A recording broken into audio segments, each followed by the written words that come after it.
as a couples counselor, I get in plenty of my own conflict and have plenty of my own struggle because even knowing the knowledge doesn't, when your nervous system is activated, that you can know everything. It doesn't mean it always translates. It's like trying to read the owner's manual or the instruction manual when you're jumping out of an airplane and trying to learn how to open the chute. Like you can't because you're in fear.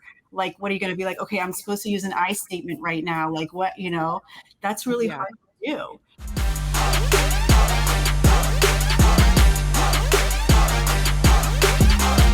This is Relatable, Relationships Unfiltered. Hey, welcome to Relatable, Relationships Unfiltered. Today I'm hanging out with Dr. Lisa Arango, Millennial Marriage Expert. We chat all about how to have a happy marriage, even through the busiest stages of life. And Lisa gives us tons of takeaways, including plenty that I plan to start using. So Lisa, Millennial Marriage Expert. Yes. What does that mean? Like, break that down for me a little bit. And I'm sure millennials, have their own very niche set of concerns. So tell me what that means. Well, how I sort of like honed in on this kind of generational, framework for focusing the work that I do is really from my own experience. So I'll answer that question is like, I'm a post-millennial, right? So I've been married for 25 years. I have two kids. I have my daughter is 20 and my son is 16. God help me when he's out driving around.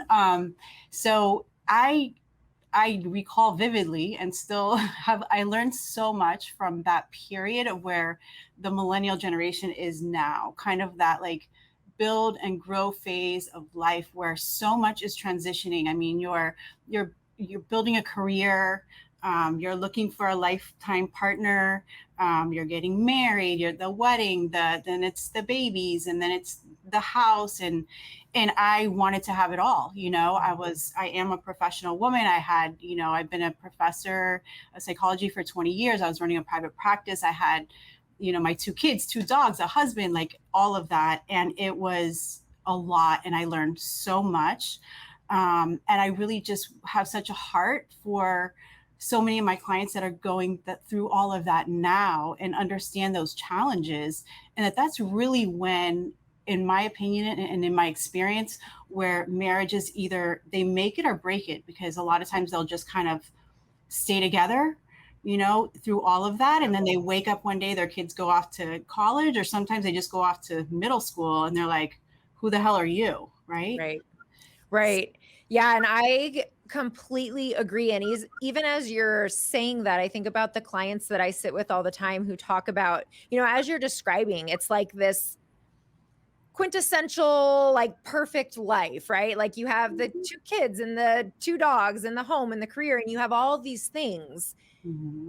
And then we don't also hold space for all of the stress that comes along with that, and all of the pressure and all of the chaos. And when I think about my clients so often talk about, and I can completely relate to this as well, we're so overwhelmed by this perfect life, but we feel like we can't express that because then that makes us ungrateful or entitled, or like, what's wrong with you that you should be so happy?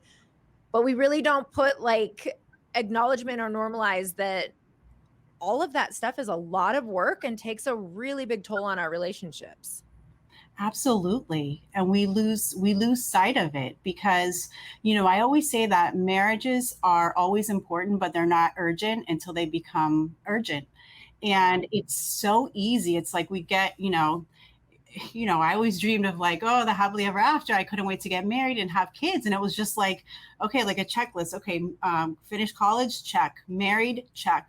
Have kids, check. It's like just checking things off the list. Yeah. And then not prioritizing, which is really what I want to, like, that's the anthem of like really prioritizing your relationship, your marriage. Like that is the glue, that is the cradle that holds your children and your family together. And if your marriage falls apart, it all falls apart. Your career could fall apart. There's so many consequences to losing your relationship. That's ultimately if you divorce, but even if you stay together. I recently wrote a blog post, and I actually did a reel on this on Instagram about quiet quitting your marriage. which I see a lot of that. It's just like you're Yeah. you're fighting for change, you give up, you stay married, you kind of just put your focus on other things, your kids, your career, you stop turning to each other for support, and then you just kind of like you check out, and it's just like Yeah. And I think that's probably, I know for me, that's a lot of the couples that I work with, is that's usually when they get to that point of, mhm, it's the roommates, it's the ships passing in the mhm, night, and that intimacy, all emotional, physical, all of it has really, it's gone, it's been depleted. But because it's such a slow burn to get to that place, mhm, we don't usually catch it until it's that far gone. And then at that point, it's really deciding, does it make sense to try to figure this out? Does it make sense to say we've, grown apart? How do you help your clients to navigate through that when they come in and they're like, okay, we're roommates, there's not a whole lot else going on? Where do you start with that? Well, first of all, I love when people come in and they are aware, like they want to work on it. They didn't Yeah. just remain roommates, because hopefully that couple that comes in at that point, I say that marriages don't crumble in a day, similar to what you're saying. We go through this process of first like this disconnection, and then this like disengagement over time. So, where I try to start with them is really understanding, like, first of all, like the first step that I do with all my couples is, how do we get here? I look at marriages that are in trouble as stuck and not broken. Like, how do we Mm, get in this stuck place? How do we start to grow apart? Because the real thing that you know kills a marriage is the disconnection. It's not the conflict, it's the disconnection, the emotional distance that you have between us. So right. that's that kind of that roommate kind of sense. You get caught up, like Mhm. what we're saying, especially again in that millennial generation, you get caught up with all the stuff, and and the social life, and the play dates, and the all the activities the kids are doing, and then also you have the career and all that, and it's just like you're just always, you become, I say roommates, but also coworkers. It's just like Yeah. we're just taking care of a house and some kids, and all the interactions become very transactional. Mhm. And then you go to bed at night, you're exhausted, and you get up and do it again. You know. Yeah. And that becomes really confusing for a lot of people who are really good partners. But when we say partners, we mean business partners or Right. transactional they are really good at doing life together, but Hmm. they're not lovers. They don't have that, the chemistry, the spark, that connection, the intimacy. And I Hmm. think that gets really confusing for a lot of people because they're like, well, why would we not be together? Because we function fine. We, Hmm. have the dual income. We take good care of our kids together. Hmm. That is, I think, a really conflicting place to be. It is. It is. And it's not just couples will say, yeah, we're just roommates, but it's usually one person that Mhm. is not okay with that. And they're the ones that have been pushing for change for a really long time. Yeah. And it's really the conflict that the conflict is what drives the distance. Yes, we're talking about the busyness of life and all of that kind of stuff, but it's also the conflicts over time, because you can get in fights about those things, like, um, you're my husband's not helping me enough, he's not doing the dishes enough, or he's not supporting me enough. And then what you kind of start to say to yourself about that, what's happening in the conflict, the way you address that, how do you talk to your husband when you don't feel supported, when you need your help, and then what is that, how does he hear that, and then how does he respond, and so then, like, the real work that I do is helping people to understand, and going back to the place where we start. Okay, you're like roommates, but how did you get stuck here? Mm, And most likely you got stuck here because you've been in these communication and conflict cycles for so long that you haven't been able to really communicate what your needs are to each other. So the busyness is one thing, but it's also that conflict, and they can't connect, they can't reach each other at this point. what do you see are some of the biggest communication barriers with your clients? So even, and then on top of that, what are Mhm. some tools you give them to redirect that? And I completely agree that that is often, what is being said is not always what's being heard. And then there's all the contextual stuff. And so how do you usually start when you're recognizing this communication barrier? Well, it's not only just a barrier, it's more of a cycle. So it's a Okay. process. It's not Mhm. about like, skills and tools are really important. There's excellent communication tools and skills we can use.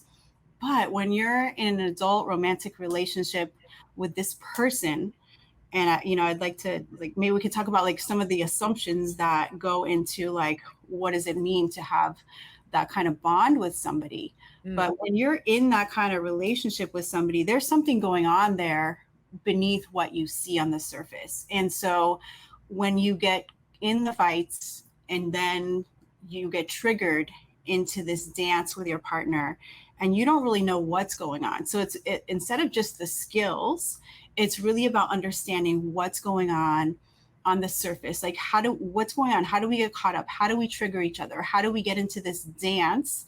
I call it the crazy eight because it's just like a loop that goes around and around. What does that look like in your conflict cycle? So dissecting all of that and understanding, okay, this is what happens. And then after that is really understanding what's driving all that at a deeper level.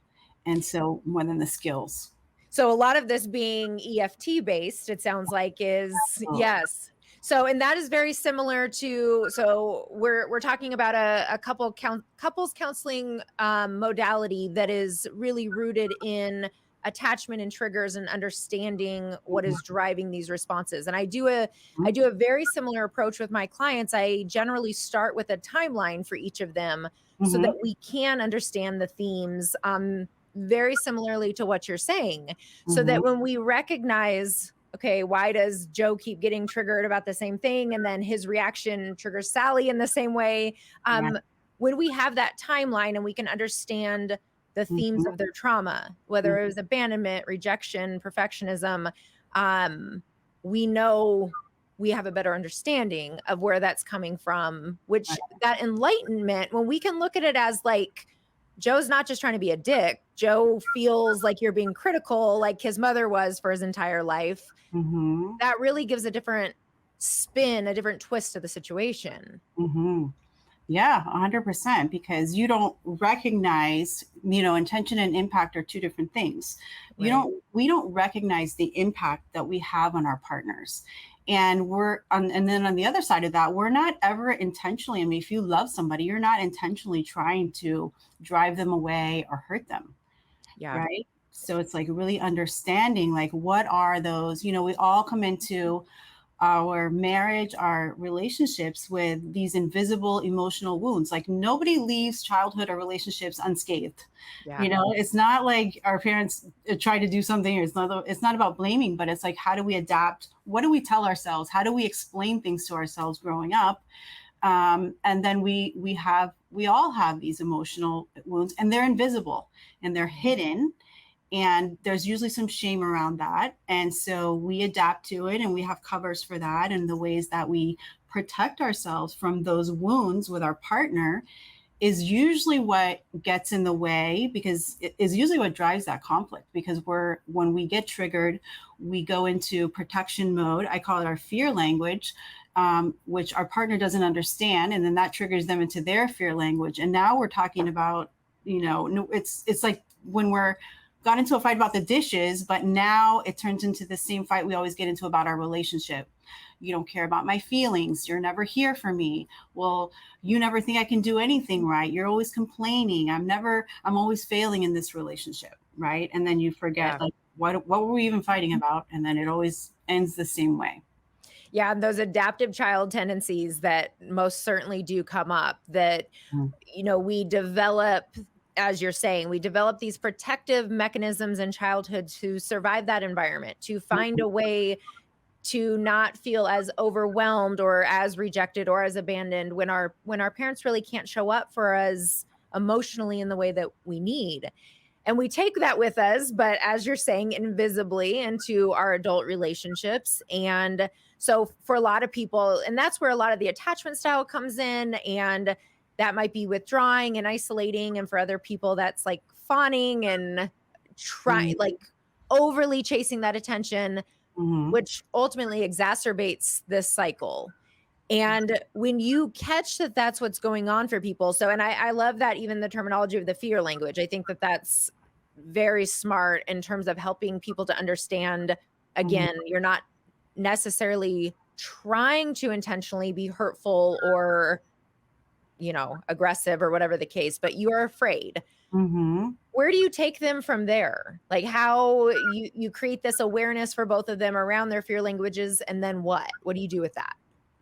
Well, that's after that long process, it's really about developing safety between the couple, because in order for them to really speak this, what I call a new language, it's like the secret language of love, because that fear language, we all come into, it's the fight, the flight, the freeze, whatever you got, whatever you do, however you protect yourself, that's how you speak in your fear language. But then what is the language of love? Like, how do we reach our partner? How do we connect? Different than the love languages, because I even talk about, like, okay, we have these love languages, you know what they are, but why can't I get them when I need it, when I need those words of affirmation, or when I need that affection? Why can't I get that from you? And it's really because you're not speaking the language of love that sends a really clear signal, emotional signal to your partner about what it is that you need in that moment. Because even, we're never more vulnerable than when we are in need of Mm, something, right? And right. so to be able to put your need out there and say, hey, I really need a hug right now, or I really need you to just come be with me in a very direct way, is risky, right? Mhm. Because I could get hurt. You could say no, you could reject me, you could turn away, and then here I would be in all this vulnerability. So a Right. lot of the times, without even knowing, we ask for our needs to be met in these ways that are wrapped in criticism, like, you never want to come spend time with me, or you're not that affectionate, or you haven't been very, present lately. When there's underneath those criticisms are these needs that come out. So I want to help them to establish that safety, first of all, to agree and to understand, like, what is relationship all about, and as human beings, like, how do we come into our relationship, with assumptions like that we are, as Brene Brown says, that we are hardwired for connection, and Mm, that there's no shame in needing, and that we do depend on each other. We depend on each other for nurturing, for soothing and right. protection with another person. And I call that your MIP, your most important person. And you have to acknowledge that that doesn't make you weak or needy or something's wrong with you, for depending on that person. And so there's all kind of ways that we don't want to acknowledge that and how we deal with that. So I help them to understand, like, that's okay. And that's how we are hardwired, and we actually need each other. And it's okay to depend on each other. And that effective dependency, where you trust your partner, actually creates more autonomy, because you don't have to worry about the relationship. You can go out and, like, have a career and have a life and all of those things. So try to give some education around how we are just hardwired, and then help them to take down those walls, understand where they go when they are in protection, and to be able to talk to their partner about that. And instead of talking about, the dishes, or, being critical in how they're delivering their message, I try to coach them through that in real time, when they are critical, to really dip down into what are the feelings, what are the needs, because it all comes down to that. Yeah. What are those longings that we have for connection? What is that fear that we have right now? And ultimately, it's abandonment or rejection at an ultimate level. And Right. yeah, and you have that need. You want to be seen, you want to be supported, you want to be soothed, you want to be loved, accepted, know that you're enough, know that you're not too much. That's usually what's driving the conflict. So being able to talk about those things in a way that is vulnerable. Yes. Yeah, and when you look at it through the lens of, I'm a big proponent of really assisting each individual to see their role in something. I think it is really common that we end up giving labels to ourselves and to each other in a relationship. So there is the anxious one, and there's the avoidant one, there's the needy one, and there's the independent one, and there's the bad guy, and there's the victim. And I see this so common and with the couples that I work with, and I help them to identify that, because I think that when those roles are established of, like, you're the asshole and you're the victim, Mm-hmm. you're gonna live up to that every time you face conflict, every time something comes up. But Mhm. when we can really identify those are the roles you've been living in because that made sense to you at some point, but that's really not helping you, Mhm. and helping them to take ownership of how they are showing up and how that's impacting the relationship. And so, all of that to say that when we think about a conflict, or let's even think about somebody expressing a need and we're creating safety around this. Mhm. How do you help the person who is expressing the need to do it in a safe way? Mhm. And then how do you help the person who is receiving the need to do that in a safe way? Because as you and I both know, that there's plenty of opportunity for rupture, even in that like 2.4 seconds of that exchange. Yeah.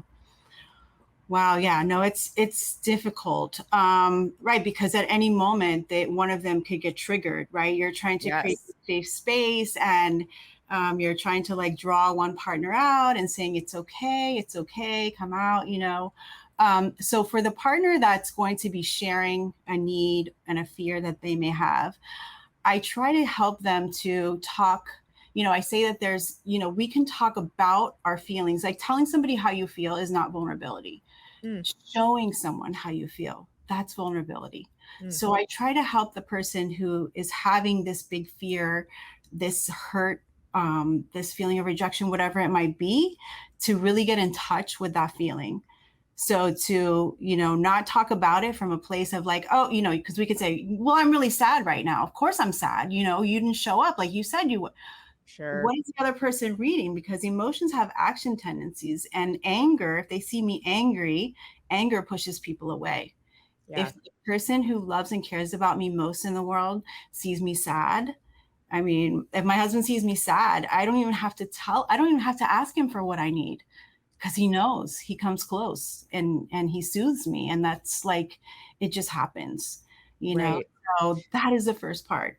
Yeah, so I love that. So for the person that is sharing their experience, for them to really tap into the authenticity of what they are sharing and to lower their defenses and to lower their guard and to come from a soft place. And I think that's a great suggestion. And the infamous I statements and all of that is part of it, that we're not coming from a place of you never spent time with me, but Mm. instead I feel lonely when we don't get time together in the evenings. So I love that. Okay, so that's for the person sending the message that they're really trying to get their affect to line up with the expression. Right, to be in that. And I first, I kind of warm them up by coming. So I have to have a really strong rapport with them. They have to feel really safe with me. So I'll start with the person, who's in the sharing speaking role, to first take a risk with me, because I'm not a high stakes person for them.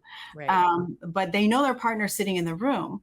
So it's first like, tell me about it. And then so they're out. It's like they're kind of, I talk, like emotionally naked. Okay. And I'll be like, okay, sit here for a minute. And then kind of turn to their partner and be like, do you want to know? Like, do you want to know what she needs from you right now in this moment? What's happening for you right now when you're hearing her talk like this? Because usually you see her coming from this angry place. Do you see her angry right now? No, I see her sad. I see her more vulnerable right now. And so I make sure that he's open. I'm talking about if the woman is the speaker, making Sure. sure the husband is open and ready. And then so she hears that. And it's amazing when I ask a person to turn to their partner and say to them exactly what they just said to me. Mm, I have so many clients, they can't do it. They can't do it. yeah. What do you think that's about? It's fear, because the risk is, if I turn right now and I tell you what I need, there's so much history and context in this relationship. There's been so many experiences where I think that I was vulnerable with you, but I probably wasn't. I think I was vulnerable with you and you rejected me. And it hurts so bad that I can't go there again. Yeah. And that receiver, how do you get them to be able to start receiving it in a safe way? And even in the scenario you're describing, Mhm. how are you prepping them and, just really getting them ready to be safe in that moment?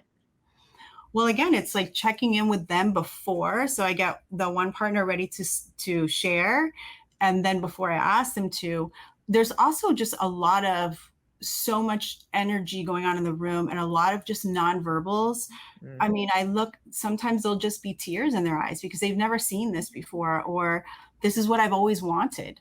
They don't even have to say a thing. Sometimes one partner will just reach out, like, it's again, you don't even have to say anything. When they see their partner vulnerable and they sense that, that's that, that hardwiring, that's that like co-regulation, that nervous system. It's like you just want to reach for the other person. And a lot of times I don't even have to say anything. It'll just happen. One partner will just reach for the other person. They'll put their arm around them. They'll wipe the tear from their eye. They'll let them know, I want to talk to you. I want to hear from you. And if it's not safe, then I would slow that down. And sometimes it's just for the person in the speaker role to talk about the fear. So you can't turn to him right now. That's just too hard. Mm. Tell me about what is keeping you from doing that. What is that? What is the fear? Well, if I turn to him, he's going to do that thing he always does. He's just going to tell me what I need to hear, or he's probably rolling his eyes right now and doesn't want to hear what I have to say. So you're scared that if you turn over to him right now, that he's going to reject you the way he's done so many times in the past. And then say, can you talk about that? Can you just tell him about that fear? And that's like usually a lot less risky than saying what I need and what I actually am afraid of. Sure. And I love that approach. And I usually then add on to that, like, what are you needing? Like what could be a safe response, which when they're then sharing that with you, they can be more open, because to your point, it's easier to be more open with you. But the beautiful part is their partner is sitting there and they're listening to that what do they need? And I think that by preparing the receiving partner with knowing, I'm a big fan of the prefacing and the disclaimers and the giving them up front. When I talk to couples about, even when you take your partner a need, or when you take them a hardship or something you're struggling with, if you already know what you need, start with that if you're in a space to do that, because that is really setting your partner up then to be able to support you and to show up, but not have to play mind games in that moment, not have to be a mind reader, you don't have to risk rejection. It's literally like, I want to share something with you. I'm having a really hard time. Can you please just nurture me and baby me and dote on me and just tell me everything's going to be okay? Versus, let me tell you this really hard thing. And then their partner might come back with, okay, well, what about this perspective? And then we know how that goes. Like, you never support me. You never meet my needs. You never.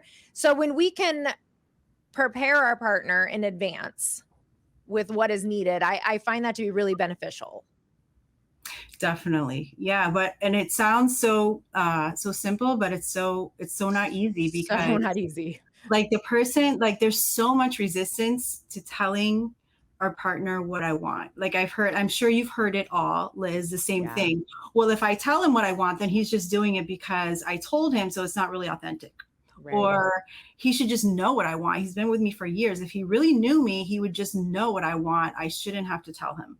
Like there's just so much of that resistance. And again, it goes back to what I was saying earlier. There's a vulnerability there. Like if I ask you for what I need, then it makes me vulnerable. Do you see me am I needy now? Or like, especially if the way I protect myself and my invisible wounds are about, feeling like I was needy, then I show up in a relationship, I'm tough. I got it all together. I don't need anybody. I don't need you. I'm better off alone. I'm good, Right.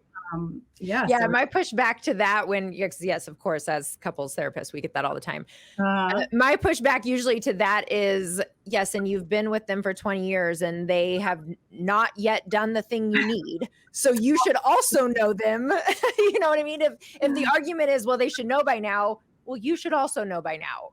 They are not going to, that's maybe just not what pops in their head. That's just not second nature to them. So yeah, I agree that it is definitely easier said than done. And I always preface that with my clients, because never do I want to make it seem like this is just so simple and easy and everyone should get it. Because as a couples counselor, I get in plenty of my own conflict and have plenty of my own struggle, because even knowing the knowledge doesn't, when your nervous system is activated, you can know everything. That Skills. doesn't, right. It doesn't mean it always translates. Yeah, that's why I was saying, like before, it's not about just teaching skills, although I think that's good once you understand. But, Dr. Sue Johnson, who's the founder of emotionally focused couples therapy, which is really the model that we're talking about here, says it's like trying to read the owner's manual or the instruction manual when you're jumping out of an airplane and trying to learn how to open the chute. Like you can't, because you're in fear. Like, what are you going to be like? Okay, I'm supposed to use an I statement right now. Like what, that's really hard to do. So it's really more about learning, what do we do, and I have this this kind of tool that I call WTF. It's like what the fight, like what the fight, like what are we fighting about, like that moment when couples get, it's like we've all had them, right? I'm sure, like you're going out on date night, you're so excited, and then all of a sudden one of you gets super pissed off, like and it's like the whole night is ruined, and you're like, what the fight, what the fight was that? What was that fight about? Or that you, again, you were talking about one thing, about something silly, like the toilet paper roll was put on the wrong way. And then all of a sudden you're in this big fight and you're not speaking for like 2 days. And you're like, you don't know what happened. And a lot of times couples don't know, they get stuck in that. They're like, I don't even know what happened. So instead of like the skills, which are important, that's why that first step is just like stopping, like knowing, like, okay, when we get caught in this conflict, in this cycle, and the WTF just kind of stands out. Let one of us just say that. Let's just say, WTF, like what's going on, and stop what's going on. Because going back to your point earlier, the way that we look at it is like there is no bad guy in your relationship. Neither one of you is the enemy, because what you're both trying to do right now is to protect yourself because you're so important to each other. And the way you're protecting yourself is scaring your partner, and now they're trying to protect themselves because they don't want to be rejected or abandoned by you. So the enemy of the relationship is that kind of crazy, that fight that you're in, the dynamics that are happening between you. That is the enemy. And once you're able to see that and band against that, then you're able to step back from that. And then you can use the tools and skills, like, okay, so, but you got to stop that. Otherwise you will get into that same thing where it's like, one person's pursuing and they're being critical and they're demanding, the other person's shutting down. And the more they shut down, the more you turn up the emotional volume, and you're hitting them with a hammer and then a sledgehammer and then a bulldozer because they're putting up walls. And then you just get caught up in that. You don't resolve anything. Right. And when they use the WTF tool, and so let's say they're caught up in, conflict about, well, WTF, but then where do they go from there? Like, so we kind of put a pause on it, and then what from there? Well, it's understanding. So there's the education around that, because if they understand what their dynamic is, they're aware. So I use the tool after they're already aware of like what their dynamic the cycle. is. Like, okay. Right, we're in this, so we need to stop this because we know where this goes. We know where it goes. We know that we're triggered right now, that this is going to go to that same place. And I also know that you're not out to get me, that you actually do care about me, that you actually do want to be here for me. And we're in this, so let's just stop it right now. And then you have to step back. Right. And that's like, that kind of put that space, it's like in between what's going on in that moment, and do the things helping, to step back, to self-soothe, and then to really understand what is it that what are my fears? What are my longings? What are my needs? What are my fears? And then go back to that and understand, like, what was the cue? What was the thing that set me off? When you showed up late and you came through the door and you were looking at your phone and you didn't even acknowledge me, I felt so alone. I felt like you didn't care about my feelings. I felt like you didn't care that I've been spending the last hour cooking you dinner and I've been waiting for you and you didn't call. Right. So it's like, what first, instead of getting in a whole fight about you were late. No, I wasn't. I'm never late. It's like, what did it make me feel in that moment? And what is it that I needed? When you came home, I needed you to acknowledge. I needed you to recognize the impact that you had on me in that moment. And I needed to connect with you. Yeah. So, and that ties in exactly to the 3 W's that I suggest with my clients. I mean, that's a perfect I'm going to start using your WTF as a segue into the 3 Ws, because that's what I have my clients do, is the what's going on, where's it coming from, and what do I need?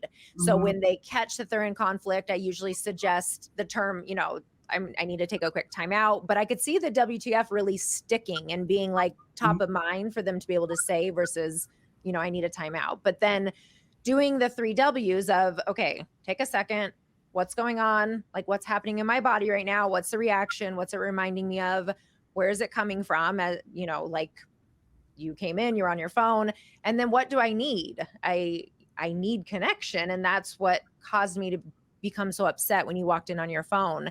Mhm. And I love that, because then when you're able to really articulate to that to yourself, soothe yourself, calm down, we can usually be a whole lot more effective at translating that back for our partner.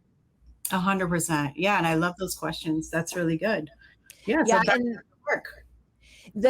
I agree with you in terms of like the communication skill stuff, and it's probably because we both our practices are found in EFT, so that makes sense why we have similar views on that. I talk about that quite a bit, that's such a pet peeve of mine when couples counselors focus on the communication skills, because as we know, it's the tip of the iceberg. One Mhm. of the skills though that I do use with couples, I RVE, so reflect, validate, explore. And I think that can be really, and when I first start working with couples, their homework is to practice it together for like 10 minutes a day. So they might do like the highs and lows of their day. They might get question cards off of Amazon and use that to prompt it. But Mhm. then one of them asks a question, the other provides their response, and then the person who asked is going to reflect back what they heard, Mhm. validate the experience, and then explore, ask follow-up questions. And Mhm. I found that to be a really effective communication skill. To your point, after we've kind of worked towards a lot of understanding the cycle and the triggers and stuff like that. But I find that RVE is effective for also understanding, like getting to understand those triggers better, because those explore questions can be pretty powerful. No, I love that. And it's so, I think I can see how that would be super powerful and helpful because a lot of times, especially with, in these like stereotypical heterosexual relationships, the woman is wanting the validation, even though men want and need validation also. And he does not believe for 1 second that's what she actually wants. And this is never going to work. You're telling me if you come in hot and you're all pissed off about this, and I just say, oh, that must be really hard, or that makes sense to me because you feel this way, that you're gonna calm down. And she'll be like, yes, it's all I want. And he's like, not a chance. So I like it that you're doing it outside of like a conflict conversation, like just doing it in a regular, I'm guessing, like just Yeah, having it's a conversation. practicing it. Yep. Right. So again, it's like you don't want to just try those. I love that you're using the skills outside of the conflict, because you can't just learn how to use the manual again while you're free falling from the airplane. So that's Right. Yeah, absolutely. Tell us about your happy marriage formula. What does that look like, and how do you implement that? well, it's similar to what I'm saying. It's definitely integrated with, it's an integration of the EFT model, which is, all grounded in attachment theory, all the things that we're talking about, those assumptions that we are hardwired for connection, that we depend on each other, that we need to feel that safe connection with each other. And when we don't feel safely connected, that is what our conflict is all about and how we move around in those spaces. So it's all based in that. Plus, I'm also trained in Gottman, which I know a lot of couples therapists and therapists in general are trained in that. It's another kind of model where, again, that's more a lot of tools and skills. So the actual like happy marriage formula, I try to make things very simple so people can remember and be like, okay, this is what, again, simple but not easy. But the happy marriage formula is essentially real love communication, and real love is an acronym, plus secure connection equals a happy marriage. So it's just, that's the formula. Communication plus connection equals happy marriage.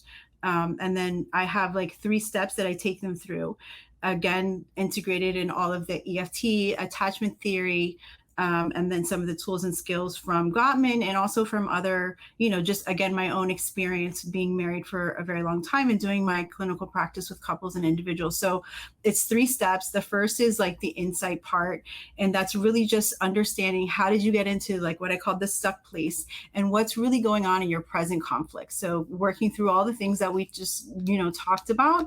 And then after that, it's really about learning how to engage your partner by speaking this secret language of love. So the second part is teaching them what is the language of love. How do you engage your partner? How do you reach for them? What does it mean to be vulnerable? And then helping them. I do even have some scripts that they could follow, much like what you were saying. Some of the things that they have there. So really that's part of the really developing new habits around the way that they engage with each other. And then the last one I call is like living the happy marriage lifestyle. So it's really what are the, creating a vision for this marriage, this life that you want to co-create together, being really intentional about that, understanding what your values are and having like this kind of value-driven path for your marriage together, having rituals for connection, like how do we, in the daily, how do we stay connected? What are the things that feel good for both of us? How do we keep our love tanks full? And how do we have this, what are our goals? What do we want to accomplish together? And not only together, it's about how do we spend time apart? How do I support you in the things that you want to do? What are your dreams and things like that? So that's that last step, is like really like, how do we keep it going? And have this lifestyle. It's kind of like when you say going on a diet versus like changing the way you eat. So, I'm going to go to marriage counseling and then we'll be done with that. But no, you gotta keep it going. And I say like, until the work becomes the way, kind of, this is the way we do things now. It's no longer work, it's habits, routines, rituals. And what do you say to clients who come in and say, when are we going to stop fighting? Or we've been coming to see you, for X amount of time and we still have fights. I hear this all the time. I'm sure you do as well. What is your kind of feedback, or how do you normalize that for people when you're like, yes, you're human in relationship with another imperfect human. So that might be going on. How do you kind of normalize that?